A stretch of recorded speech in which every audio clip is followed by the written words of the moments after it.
go. Latest trends to go with the flow. Holding it in my own hand. Then I want to laugh like I lost my mind. Usually confused all the time. I can't get no satisfaction. Inactivity sitting heavily like stones upon my shoulders, weighing down on me.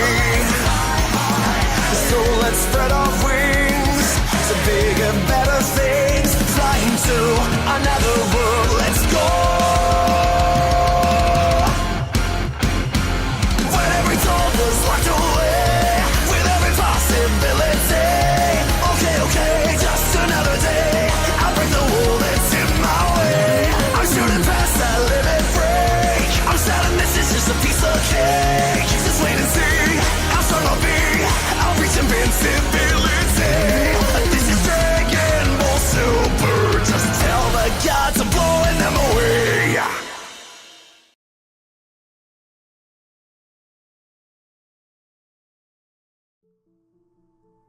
Paragus stood atop the tilted remnants of a tower, gazing out over a ruined landscape. He tapped his scouter, frowning. Broly's power level has disappeared completely, but so has the traitors. One still remains. This could still get out of hand. Best to remain alert.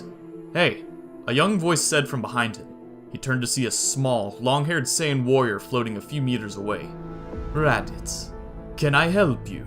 Paragus asked, smiling unnervingly. Raditz nodded. Where's my brother? No reply. Surprised? I almost didn't remember, but Goku is out there somewhere, isn't he? His expression hardened. I sensed him, and then I didn't. I think he's in trouble. Tell me where he is. Dead, I should imagine, Paragus said offhandedly, and you will shortly join him. Aiding and abetting, I believe the expression goes.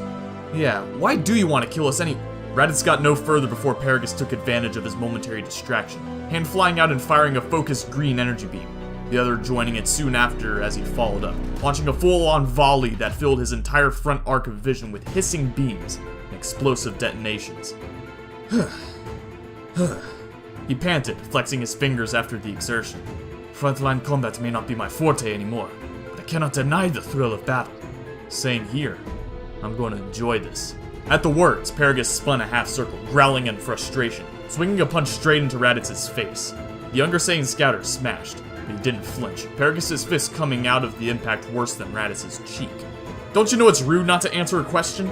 Raditz soared upwards, angling himself towards Paragus and swooping back down. You cannot defy us, you renegade! Paragus shrieked. You'll be slaughtered! Not by you! Raditz declared, coming down leg first and kicking Paragus straight down through the crumbling tower, bringing the entire thing down on top of him and burying the old warrior beneath the rubble. Right. Raditz took a deep breath, taking stock of the situation as he hung in the air. First, find Goku. Second, try and get my memory back, figure out what's going on around here. Funny, I just remembered how to use a scouter, and that guy just broke it. Whatever, I remember natural key sensing a few minutes ago, so it doesn't matter. Ah, speaking of which, Goku! There he is. He's alive, just barely. Hold on! He gathered up his power, speeding off through the air towards his little brother's faint life signal. Eden Palace. Gaia closed her hand. Yes, my technique does work on a similar principle to the Spirit Bomb. I can draw on the energy of any planet in the universe, concentrating it into a single attack. That's so. Gogeta grinned lopsidedly. Then I've got nothing to worry about. The strongest Spirit Bomb I've ever seen was barely enough to kill Majin Buu, and I'm a lot stronger than he ever was. If you say so. Gogeta's reply was non-verbal. He sprinted back at Gaia, throwing a high jab. She dodged left, countering with an elbow swung at his ribs. He blocked, but the movement left his abdomen undefended, and her other arm shot out, tapping his stomach and releasing another Spirit Bomb-like blast at close range. The impact hurled him into the air, knocking him flat on his back. He raised his head, hissing. The hell? Perhaps I neglected to mention, Gaia replied sweetly. I am not limited to one planet per blast. As you may have observed, my attacks are far superior to any Spirit Bomb you may have encountered. In addition, I do not have to obtain permission to take more than a small amount of energy. I can take as much as I like from them, unwillingly. Unwittingly, even. What? Damn! Gogeta growled, pulling himself up. Yes, a truly magnificent concept. Of course, I have always found more delight in the works of creation than destruction. The Tree of Might, for instance, that was a project of mine. Not to mention the Dragon Callers. This universe's breed call themselves Namekians. Gogeta froze, taking this in. What are you saying? Gaia frowned. I told you I was our scout, simpleton. I planted the first Tree of Might to increase the average energy level of this universe's fighters. The Eternal subsists on your collective energy, you see. I think I can guess the other, Gogeta replied. That's why the Dragon Balls work that way. You made it instinctive for the Namekians to create them, and they build up the negative energy you need. I always thought it was kinda weird how plant-like they were. Do they know? Gaia laughed. No, of course not. As you said, it was merely their instinct to create Dragon Balls, just as I designed them. But enough of that. How would you like some more of these? She formed another pair of spirit bombs, one hovering above each hand. Damn! And since it's not her energy, it doesn't tire her out at all. Hell, the universe is a big place. She's not going to run out of planets either. He gritted his teeth. Nothing for it, I guess. Yeah! He ran back in, jumping over one as it skimmed the ground beneath him. But midway through his arc, he took a direct hit to the face from the other, flying back into the wall and sliding painfully to the floor. Ow. Gaia grinned, advancing and firing up another pair. It may not have occurred to your one-track mind, but some fighters would be wondering why these attacks are hurting them right about now. After all, the spirit bomb doesn't harm the good guys, right? Evidently not, Gogeta muttered, spitting blood. Well, it's simple. You're far from pure of heart, which is the real immunity. Gaia chuckled darkly. You're arrogant, impulsive, short-tempered, slightly selfish. And right now you're motivated to fight me more by vengeful anger than any selfless heroism. So I'm kind of an asshole, I know that. Gogeta stood, supporting himself on the wall. Isn't everybody sometimes? In fact, in case you now try and change your mindset thanks to that warning, let's see if we can keep you running on anger. Gaia nodded towards her twin, gently humming energy spheres. As I said, I can pull just about as much energy as I like, though I can't drain all of it. It doesn't directly kill anyone. Most of them are just passed out. Directly? Hold up. Gogeta pushed off the wall, standing up straight. You're telling me you knock out the population of several planets to make one of those things? His eyes narrowed. What about people driving? Pilots making dangerous landings? Doctors doing heart surgery? People, I don't know, climbing tall stuff? Gaia shrugged. To use an expression from your planet's vernacular, sucks to be them. Gogeta's face froze. And you've made 6 of them so far. He was trembling slightly. That's a lot of people you killed. They can't come back now! He was running again, leaving a burning trail in his wake as he powered forwards. That's it! Rush in blindly! Amplify your impure emotions! Gaia flung her pair of attacks at him, both striking him head-on and eliciting a scream of pain, silhouetting his outline in the midst of a pure white, noiseless explosion. She took a step back, taking a brief pause for breath, but in that small moment, Gogeta burst through the wall of brilliant energy, rage in his eyes, throwing all his strength into an uppercut that catapulted Gaia into the high ceiling. Yeah! He skidded to a halt, fist held high, eyes closed as she landed in a heap next to him, the light from her attacks fading. Well done, he said slowly. You made me mad again, but I think it backfired. Gaia picked herself up, wiping blood from her face. Don't lecture me, child. I've heard it before. You're going to kick my ass, right? Don't be stupid. In an instant, he was there, hammering on her defenses with newfound speed. I'm gonna kill you! She retreated, blocking as fast as she could under the onslaught. His power and speed, increasing fast! Perhaps affecting his emotions like this was a bad idea. She let out a panic cry as a rising kick got under her guard, striking her chin and sending her hurtling away in a series of involuntary backflips. She managed to regain her balance just before impact with the ground, breaking her fall and letting out a ragged breath. Impressive. Super Saiyan. But she put on a burst of speed, materializing behind him. I've analyzed your reactions to minor environmental stimuli, and I've come to conclusion. You cannot hear! I can assume you were lip reading before. And since he cannot see me now, and I've hidden my energy for this attack, he has no way of guessing where I come from. She leapt at him from behind, flattened hands scything towards his neck. However, he turned on the spot, planting a foot in her face and deflecting her charge. Gah! She hissed. But I definitely... Yeah, well noticed, Gogeta said condescendingly, shaking his head. It seems you missed a trick. Trading my body to pick up on vibrations in the air, which after all is what sound is. Well, it's as hard as it sounds, but when you can jump into space, impossible kinda starts to lose its meaning. Anyway, that better not be all you got. He smacked a fist into his open hand. I'm just getting started. As am I. Gaia rolled her shoulders, eyes flashing. I must say, you surprise me. What I was using against you before your fusion was the tiniest fraction of my power. Now, you've managed to get me up to about 50%. That's a rare feat. 50? Gogeta exclaimed. Only that! Well, it now seems even that is inadequate. So I'll skip the time-honored slow power-up by degrees and show you my full power right now. It's the least you deserve for your tenacity. Gogeta grimaced. Oh, don't strain yourself on my account. Go ahead. Stay at 50. I don't mind. Capsule Corporation. Bulma did another circuit of the room, stopping at the end to look down at her left hand, then glaring at it until it stopped shaking. It's okay. They'll be fine. We're not going to lose anybody. You okay? Bulma looked over her shoulder, seeing Pan in the doorway.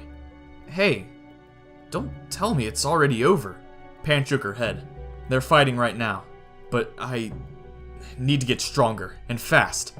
Raditz's moon thingy. Bulma replied, understanding. You sure? That's a bit drastic. I really don't have much choice. Raditz is gone. Goku and Gohan too. Bulma froze. Gone? You don't mean... gone? Not dead! Pan blurted out, seeing the panic rising. I don't think so, anyway. I mean, they've been thrown out of the universe, but... well, you know, it's them, right? Right. Bulma nodded, sniffing. So, the machine. Yeah, that'd be good.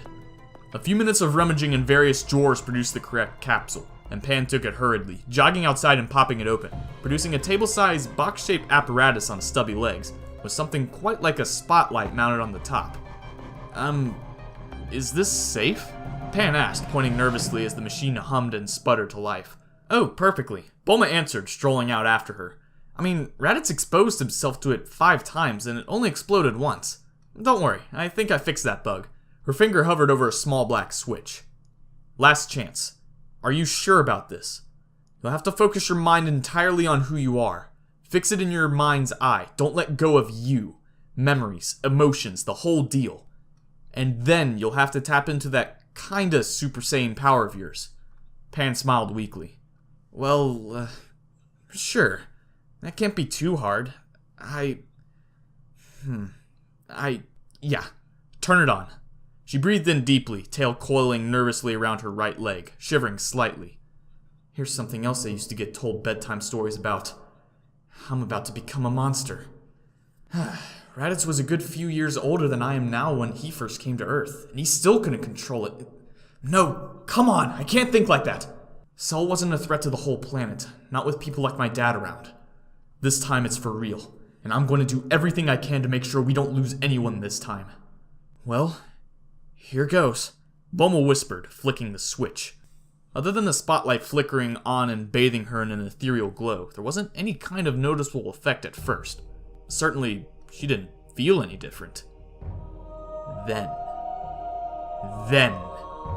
it came in waves to start with, a tiny vibration washing over her. Her body shuddered every couple of seconds. Objects around her grew slightly smaller with each wave. A red tinge descended over the world. She felt an ache, a tugging in her jaw, and a prickling sensation spread over her skin. Bulma, soon flanked by her family, as they rushed outside to see the source of the disturbance, took a few steps back as any recognizable semblance of Pan vanished, the nightmarish beast emerging. Low growl growing louder as it became even larger.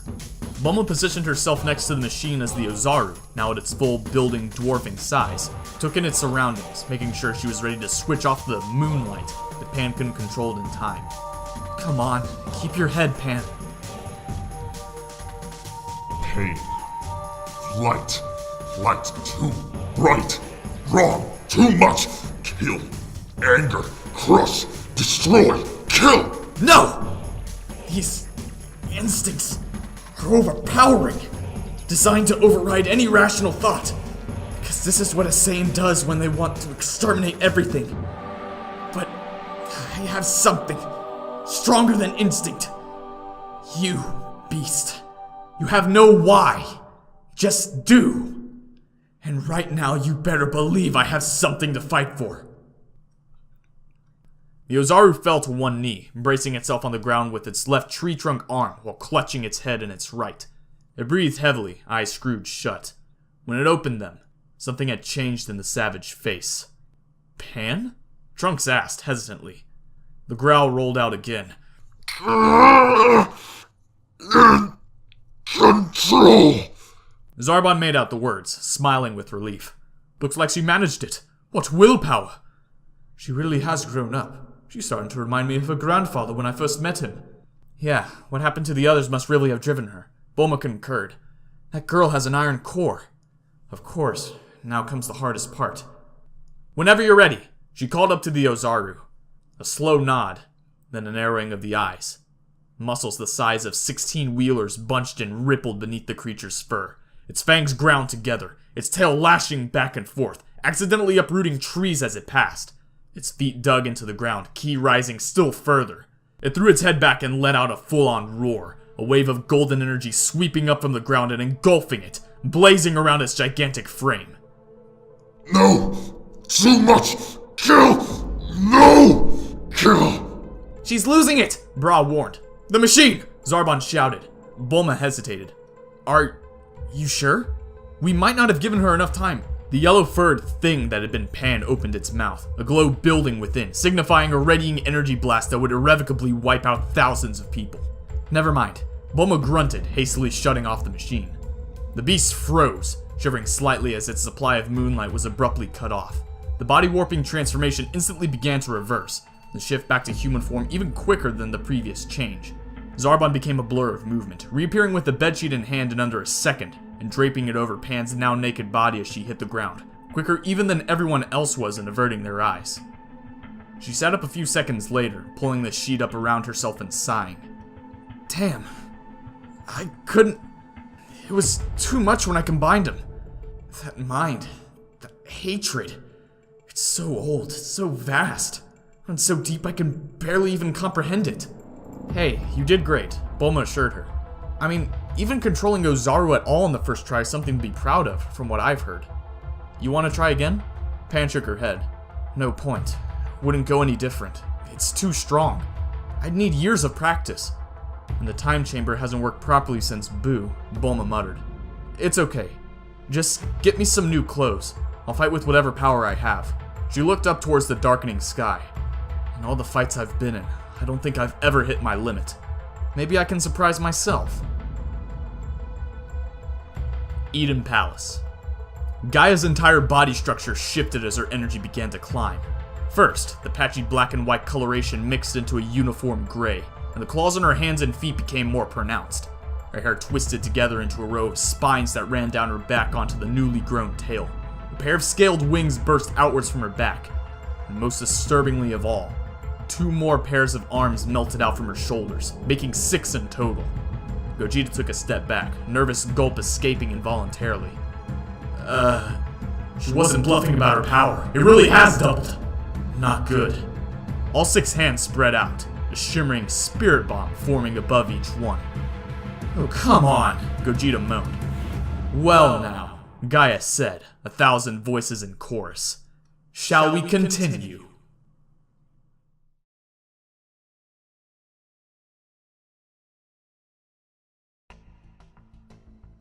Council of the Hakaishin. These shadow dragons, Beerus was saying, represent a being called the Eternal. I know very little of it, but it plans to, hard to believe as this is, consume the 7th universe in its entirety. It will then move on to the rest if it and its heralds are not stopped. He paused, allowing this to sink in. This is a point, I believe, where you all jump up and start shouting, "Impossible!" and such like. Cadmus the Red King shifted on his throne. His opening speech before he had invited Beerus to present his case had been long-winded, verbose, and as usual, his natural charisma had made them actually pay attention to what was objectively rather a dull speech. Hardly. We appreciate, priest, that you would not have called a council on a trifle. My only concern is that you may have exaggerated or misinterpreted the scale of the threat of these dragons of which you speak. This himself concurs. The warrior added, in its strange mode of speaking. The warrior, god of the second universe, was perhaps the most skilled fighter in existence, if not quite the most powerful. It was a marble black being with no discernible facial features, dressed in a contrasting white gi. Of known beings, Hakaishin exist above. Requirement for combined power? Unlikely. The scholar, knowledge-seeking god of the 11th universe, nodded. Indeed, she said. I've never, in all my analyses, encountered mention of a being even equal in power to one of us. And now you say we must all go? With no implication upon your honesty or your character, Seven, I must view this with suspicion. Not necessarily all, Beerus countered, frowning. But several, yes. I realize that is a tall order. Perhaps if we knew more about the situation, the knight offered. We should conduct a full inquiry. What we should do, Cadmus said sternly, is wait for the sorcerer to arrive. He's not usually late like this, and in addition to keeping him informed as a sign of respect, I value his counsel in grave matters such as this. Potentially grave, the pilot mumbled. Will you stop? The hunter snapped. Cadmus shot a glare at the pair of them, instantly quieting them. That will be enough. Discussion and debate will continue, but for informative purposes only. No definitive action will be taken without the whole council present. Weiss, leaning against the doorway, watched the debate continue with growing weariness. This will not resolve fast enough. Beerus is failing to impress on them the urgency of the situation. The Eternal could be summoned in a matter of hours.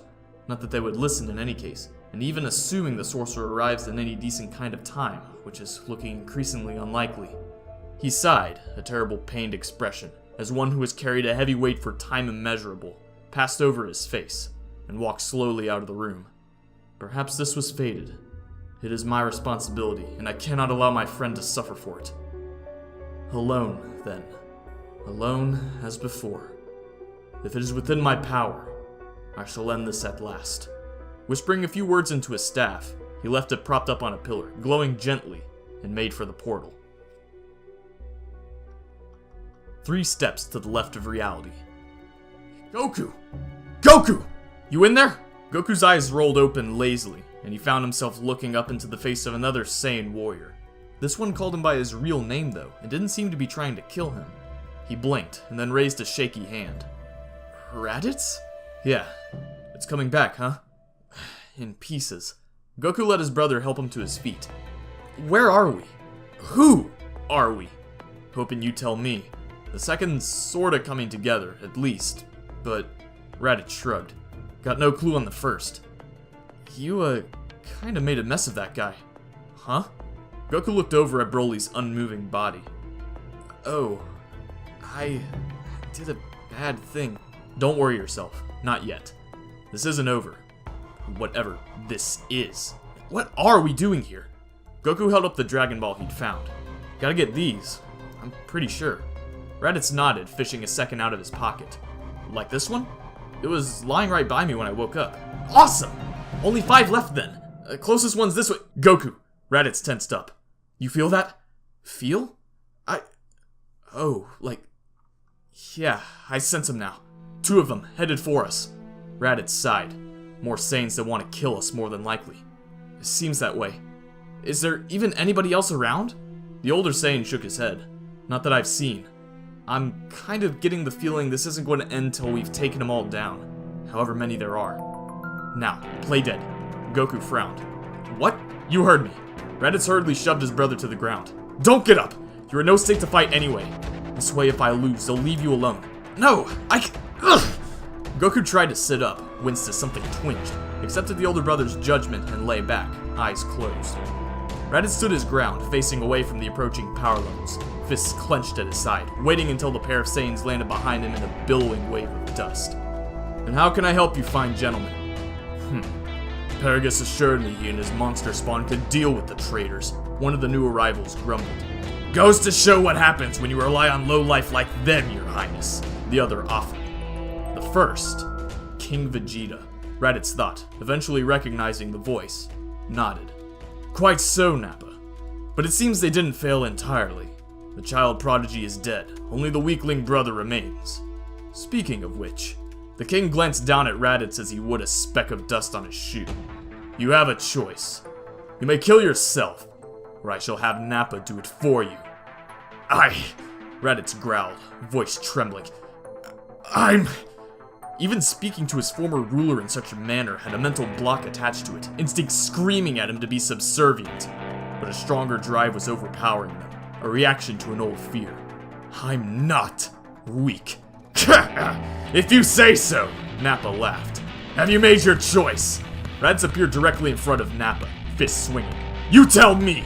Nappa sneered, jumping back and delivering a kick to the unsane's stomach in the same instant, knocking Raditz to the ground and skidding to a halt himself. A second later, though, Nappa took a staggering step backwards, blood pouring from his nose. He grunted, shaking his head. When did he hit me? Don't tell me that punch connected faster than I could follow! His eyes opened wide as he heard movement behind him, turning to see Raditz flying at him foot first. But his attacker was jerked to a halt as King Vegeta's hand closed around his ankle, dragging him away and straight into the path of Nappa's descending elbow. Raditz cried out as he was released, hitting the floor again. Both of his enemies fired blasts at him in an attempt to finish him while he was down, and he kicked off the ground, blown back by the shockwave as he barely avoided them. However, Nappa was behind him again, grabbing hold of his neck and waist, and smashing Raditz's small body down onto his hugely muscled knee, wrenching his back. Nappa stepped back, letting Raditz fall once more, groaning, and not rising this time. Thanks for the help. Couldn't even finish one low class on your own, the king chided. He dusted off his hands, as if trying to forget that they had touched a commoner. You may perform the execution, Nappa. I have no more time for this trash. Tough. The Saiyan ruler turned at the voice, seeing the other Saiyan child on his feet. Kakarot? Alive? Broly screwed up. Like you said. Goku panted, wobbling slightly and rubbing his eyes. Damn, not good. Too soon after the last fight. I can hardly walk. Now, step away from my brother. 18 reached the top of the long spiral staircase that had led up from Eden Palace, flinging open the door before her and stepping through, Oob and Break close behind. They came to an abrupt halt, however, upon seeing what lay on the other side. Well, this is pleasant, Break observed. I would have gone with hell on earth, but I guess pleasant works too, 18 replied. What lay before them was a scorched wasteland of blackened rock, crawling with streams of sluggishly flowing lava. Geysers of fire erupted from the ground at random intervals. The sky was black with ash, the light of a red alien sun barely visible through it. A shower of meteors burning up in the atmosphere was just visible on the horizon. This is huge, Oob whispered. Are we even inside the tower anymore? Good question. 18 surveyed the landscape. There must be a way onward somewhere. Indeed, an exit exists. A deep voice boomed from above. The figure landed in front of them before they had time to look up, dressed in a cape and tunic, with messy hair and an expressionless steel mask obscuring his face. And you will learn of its location, should you defeat the shadow dragons that inhabit this level. Inferno Gauntlet!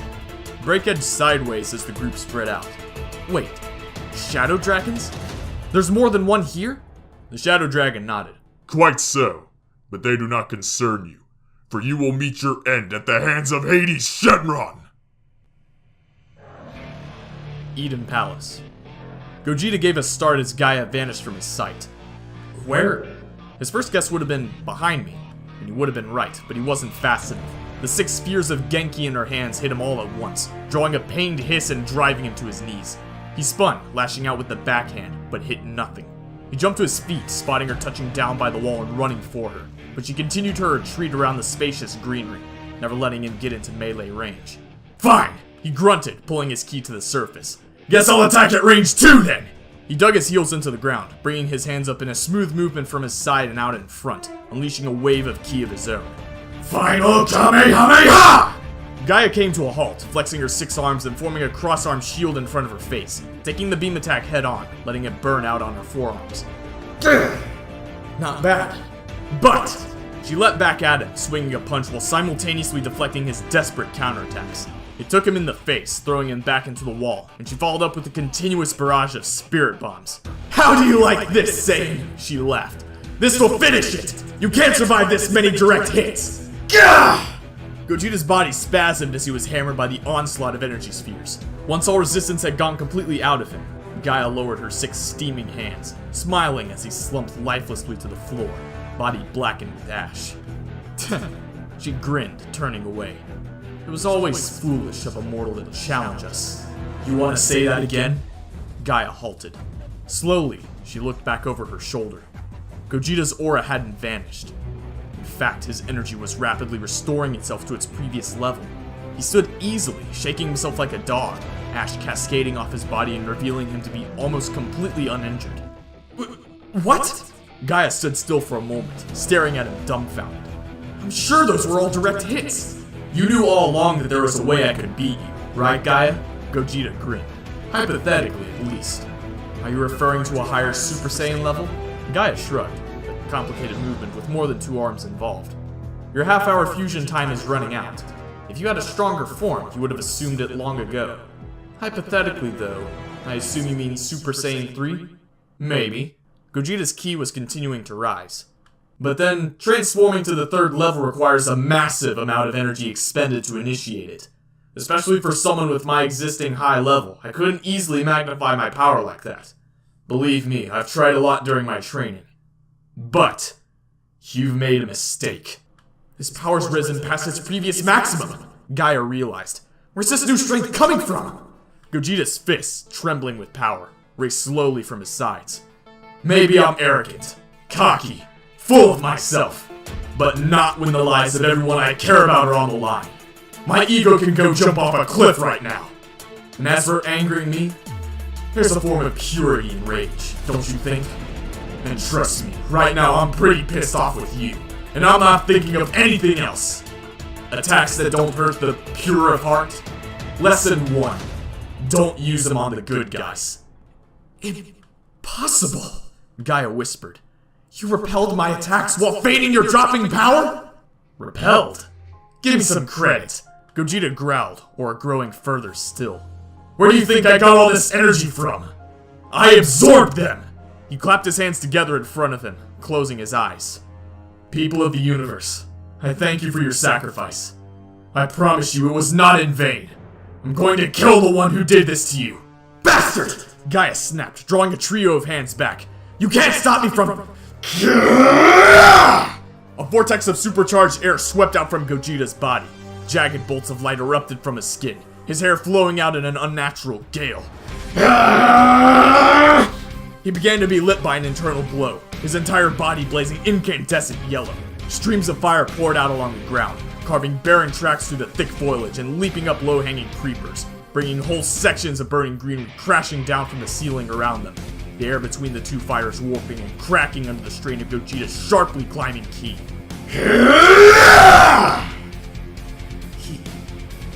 He is pure of heart, after all, Gaia said softly, as one who had experienced a great revelation. Pure anger. I have never seen such a thing. What a warrior.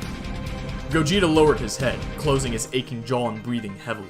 There was pain elsewhere, the back of his head, as if something had been pulled down and stretched out of his scalp, which in fact it had.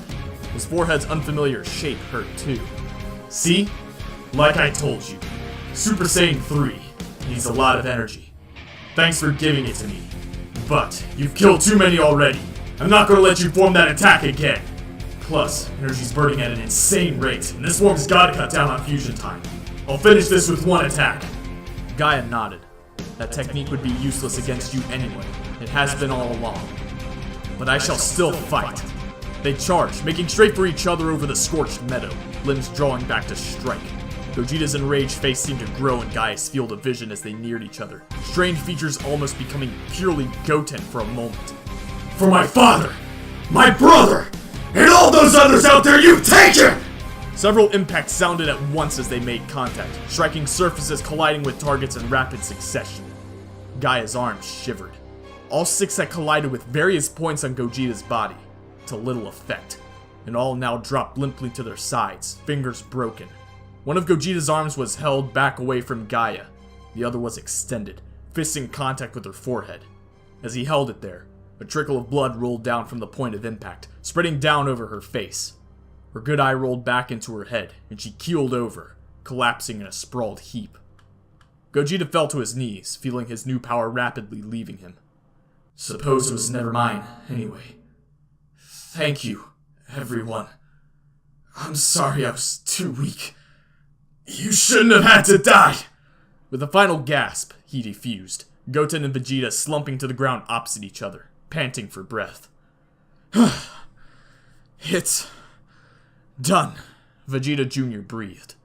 Goten nodded wearily. Yeah, hope everybody's alright.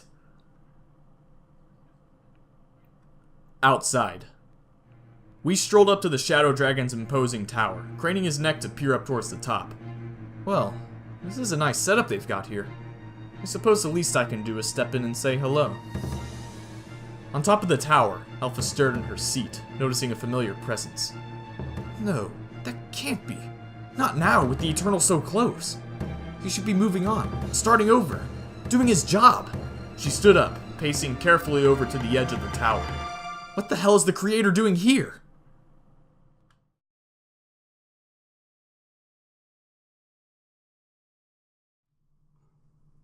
We slowly rose from the ground, gaining speed and floating level with the top of the tower before landing gracefully on the roof.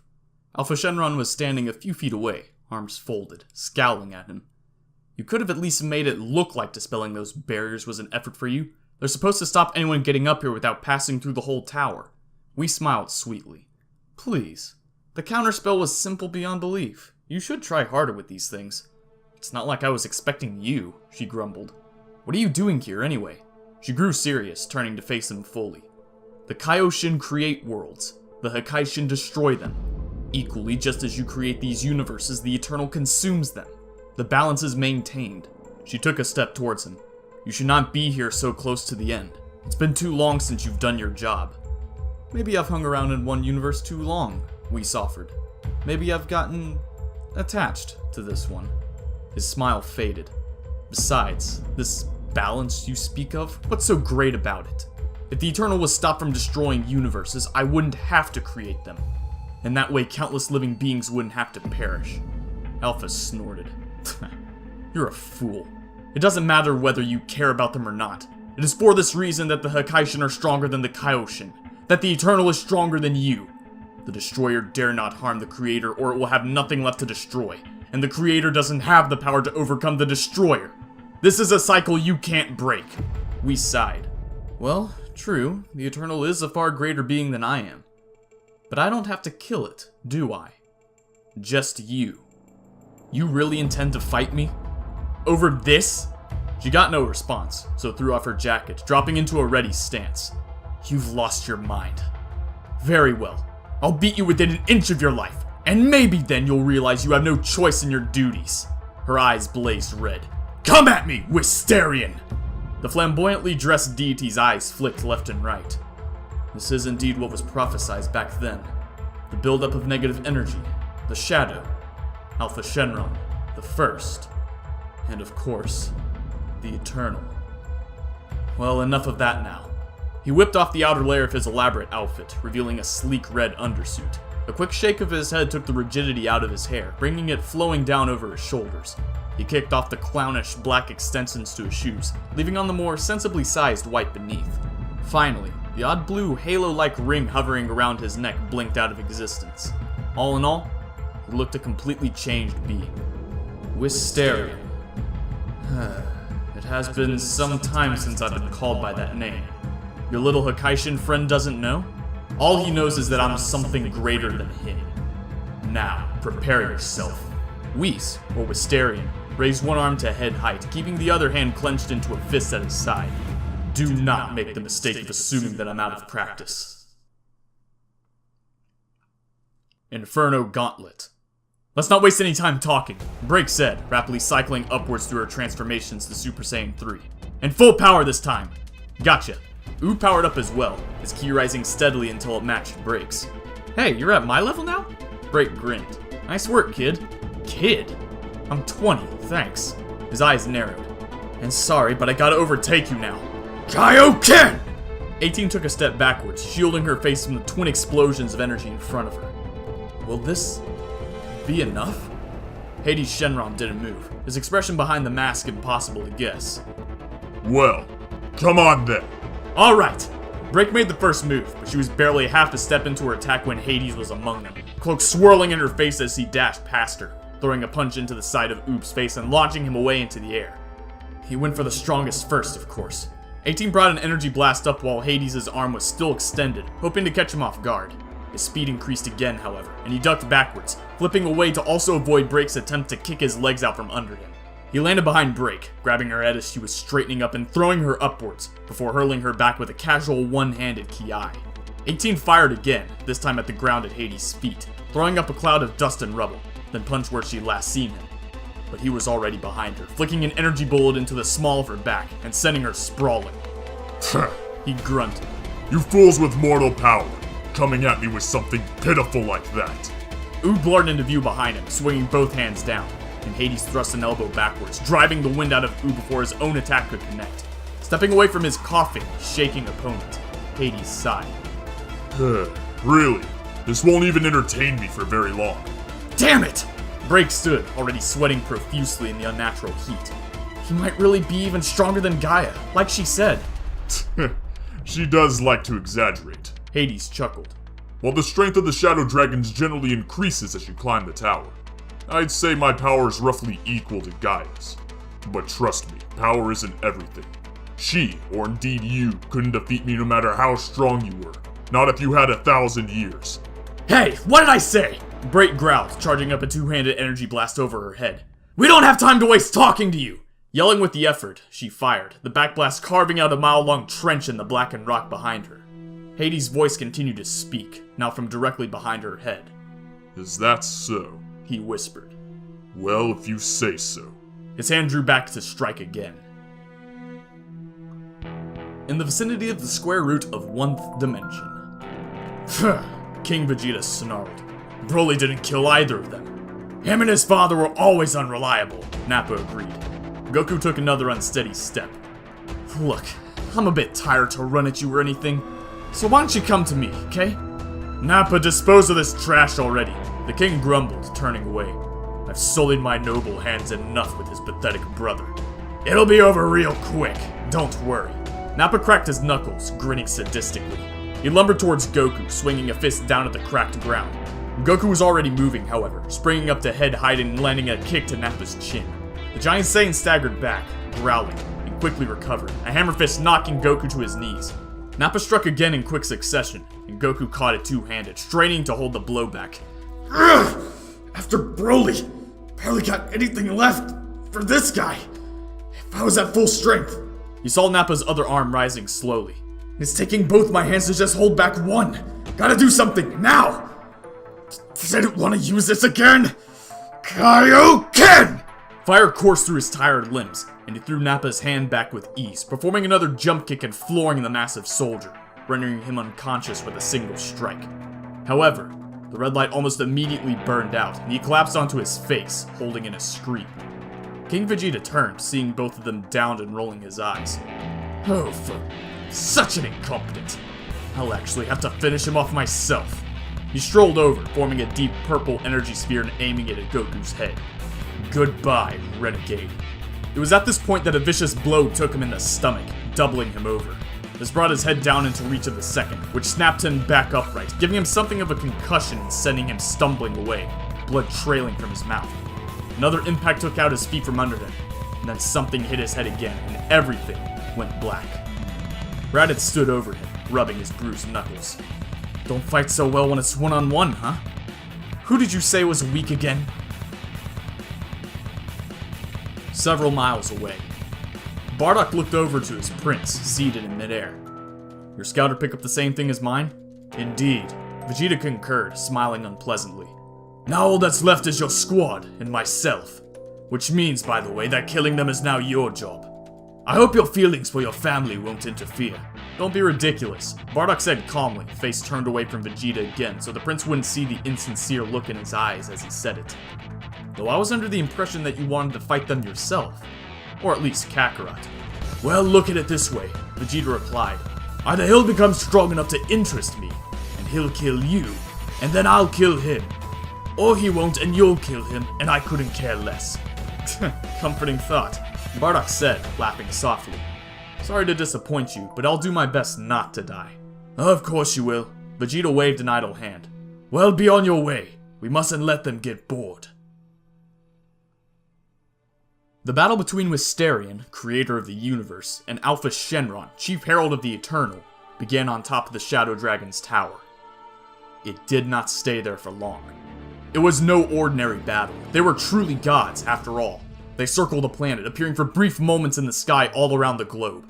When they clashed, those below saw merely sudden storms of lightning, heard thunderclaps that were audible for thousands of miles. Earthquakes were reported in several regions. Fire filled the sky over one city. A strange pressure afflicted the inhabitants of another, causing them to bleed from the eyes and ears. The third almost froze as heat was sucked away from it, formed into a great burning lance that blazed out into the heavens. Lightspeed was a distant memory. They were breaking it with every movement, visible only as a series of uncoordinated flashes of random color, even to each other, as the light rays hitting their bodies were smashed aside by their impossibly fast attacks and maneuvers. Still, the fighters rose higher, rapidly escaping the Earth's atmosphere and continuing their battle in the cold void of outer space. They were still in the planet's gravitational field, however, and after tens of thousands of attacks, when Alpha finally landed a solid hit, it was back towards Earth that Wisterion fell. Propelled by her attack, he fell in a corona of flames, desperate to regain his balance, an enraged falling star. He stopped himself barely a mile from the Earth's surface, using his energy as a shield to cancel out a blast wave which would have caused unthinkable damage. He turned his head towards the heavens, seeing her following him, wreathed in a blaze of power, a malicious bolt of lightning on a collision course with him, or if he dodged, the Earth. So he braced himself to meet her charge, and an immeasurably short instant of time later, the unstoppable force crashed head-on into the immovable object. They grappled with each other, each straining with the force to unmake countless worlds to get some advantage over the other. You're tiring too quickly, Alpha hissed. When was the last time you fought a real battle? We make wars a way of life. You can't match my experience. Experience? I'm far older than you can comprehend, Dragon. I thought age came with wisdom. You have strayed from your duty. My duty is to these people now. And what will you do? Kill me? Wisterion grinned. Then who will make universes for your master to devour? The Eternal will starve without me! There's a lot I can't do to you. Alpha growled, pulling her hands away and charging up energy blasts in both hands. Short of killing you! I can handle this one, hopefully. As for those in the tower, even if they defeated Gaia, I have no fear of them progressing any further. Of all of us Shadow Dragons, I consider only two to be truly invincible. Hades is one of those two. Damn it! Pan made another dive, snatching a pair of children out of the path of the onrushing waters. She set them down on higher ground, pausing to catch her breath. I was trying to get back to the tower, but something's causing all these natural disasters all over the place. I guess it's my grandfather's influence, but even though I know the whole universe is at stake, I can't just leave these people with all these earthquakes and floods going on. I guess I'm too much of a short-term thinker. But still, what's happening up there? She turned at the sound of another collapsing building. Give me a break! Gritting her teeth, she ran off towards it. Inferno Gauntlet. Another explosion brought Hades Shenron's three opponents down once more. Oob rolled over on his back, pushing himself off the ground, panting. Been pushing Kaioken to the limit! Still nothing! Hades looked on in surprise. Why do you still get up? Have you learned nothing? Your power and speed can't do a thing to me! Gonna die anyway, Break muttered, swaying to her feet. If we keep fighting, a miracle or something might happen. Better chance than sitting back and waiting for the end. I'll never understand you lower beings. He sighed. Perhaps I should show you the true futility of your efforts. Folding his arms, he approached them slowly. You may all hit me, simultaneously with your strongest attack. I'll even lower my power to its minimum, so your pathetic strength might actually damage me. What say you to that?